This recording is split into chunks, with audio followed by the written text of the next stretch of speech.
a triagem que o Senhor vai fazer com esses israelitas da carne, Israel terrena. Muito interessante. Tem algumas passagens que eu frisei aqui. Quero colocar aqui Malaquias. E aí é importante, né, termos aí os profetas para endossar, né, tudo isso que o Senhor vai realizar nos últimos dias. Aqui no profeta Malaquias, no capítulo 3, ele diz assim, ó, mas, no verso 2 aqui, mas quem poderá suportar o dia da sua vinda? E quem poderá subsistir quando ele aparecer? Porque ele será como fogo do ourives e como potassa dos lavandeiros. Assentar-se-á, né, como derretedor e purificador de prata, purificará os filhos de Levi. Interessante mencionar filhos de Levi aqui. E os refinará como ouro e como prata. Eles trarão ao Senhor justas ofertas. Então, a oferta de Judá e de Jerusalém será agradável ao Senhor, como nos dias antigos, como nos primeiros anos. Ou seja, aquilo que o Senhor havia instituído, né, e na lei de Moisés, eles não conseguiram, né, honrar o Senhor devidamente. E aí eles vão ter o quê? A oportunidade de se colocar diante do Senhor, apresentando justas ofertas, agradável ao Senhor. E interessante porque fala filhos de Levi, fala de Judá, de Jerusalém, ou seja, não está tratando aqui dos filhos, dos descendentes como estrelas do céu, que é muito importante também a gente trazer a promessa que Deus fez para Abraão, Gênesis 22, do 17 ao 18, em ti a tua descendência será como estrelas do céu, condição glorificada, mas também descendentes como a areia que está na praia do mar, ou seja, uma condição não glorificada. Então nós temos aí, né, um Israel da carne, um Israel terrena, que não vai ter uma condição glorificada e eles serão alcançados com misericórdia, que é naquela lacuna que eu falei para vocês. Nos 1260, os descendentes como estrelas do céu, a igreja vai ser glorificada e arrebatada no 1260, e até os 1290 o Senhor vai estar livrando esse Israel terrena, esse Israel da carne aí, né, nesta condição. E eles não vão ser glorificados, eles vão ter essa condição aí. Uma outra passagem muito interessante é Isaías 66, diz assim, ó. Vou colocar aqui Isaías 66, no verso, a partir do verso 18 aqui, ó. Porque conheço as suas obras e os seus pensamentos e venho para ajuntar todas as nações e línguas. Elas virão e contemplarão a minha glória. Porém, entre elas, um sinal. E alguns dos que foram salvos enviarei às nações. E a Tarsis, Pul, Lude, Tubal, Javã.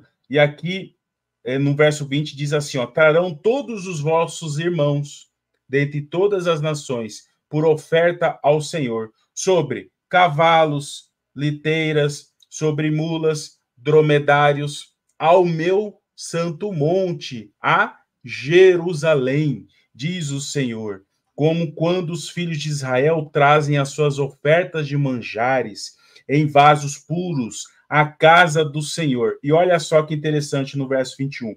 Também deles tomarei alguns para sacerdotes e para levitas, diz o Senhor. Por quê? No verso 22, novos céus e nova terra. Importante frisar, quando diz novos céus no plural, vai apontar para o reino milenar. Por quê? Mais adiante, quando nós chegarmos no Apocalipse 21, 22, lá vai estar escrito novo céu no singular, apontando para a eternidade. Quando fala novos céus e nova terra, está apontando para o reino milenar, porque é uma restauração de glória em glória acontecendo. E no reino milenar ainda vão existir céus, divisões aí, de céus e céus. Então, aqui nessa parte de Isaías 66, a gente consegue enxergar um povo que não é glorificado, sendo tomados para sacerdotes e levitas. Quando a gente olha ali Ezequiel do 40 ao 48, nós percebemos ali levitas sendo tratados pelo Senhor. Tanto é que aqui mesmo, Ezequiel, no 44, aqui no 44, ele fala aqui acerca dos levitas. Os levitas, porém, que se apartaram para longe de mim, quando Israel estava errado, que andavam transviados, desviados de mim para irem atrás de ídolos, bem levarão sobre si a sua iniquidade. Contudo, eles servirão no meu santuário, como guardas nas portas do templo e ministros dele. Eles imolarão o holocausto e o sacrifício para o povo e estarão perante este para lhe servir, porque lhe ministraram diante de seus ídolos e serviram a casa de Israel tropeço de maldade. Não se chegarão a mim para me servirem no sacerdócio. E aí, quando ele vai falar de sacerdócio, ele vai chamar os de Zadok. Mas os sacerdotes, os filhos de Zadok, isso está no verso 15, de Ezequiel 44, que cumpriram as prescrições do meu santuário. Quando os filhos de Israel estavam extraviados de mim, eles se achegarão a mim para me servirem e estarão diante de mim. E eles entrarão no meu santuário. Perceba que aqui em Ezequiel 44, o Senhor faz uma distinção de levitas e de sacerdotes dos filhos de Zadok, e aí a gente consegue conectar os outros profetas. Ezequiel 44 vai se conectando com os outros profetas, e isso é maravilhoso. Isso é maravilhoso. Quando a gente olha Ezequiel 28, por exemplo, quando diz ali, a partir do verso 25, assim diz o Senhor Deus, quando eu congregar a casa de Israel dentre os povos, ou seja, tem a casa de Israel e tem as nações, dentre os quais estão espalhados, e eu me santificar entre eles perante as nações, então habitarão na terra que dei a meu servo a Jacó. Habitarão nela seguros, edificarão casas, plantarão vinhas, sim, habitarão seguros, quando eu executar juízo contra todos os que tratam com desprezo ao redor deles, e saberão que eu sou o seu Deus. Importante mencionar aqui esse servo a Jacó, porque é uma conexão que eu consigo enxergar com Jeremias 33. E aí é maravilhoso. Jeremias 33, quando ele diz aqui, ó, a partir do verso 21. Eu vou ler a partir do verso 20 aqui, ó.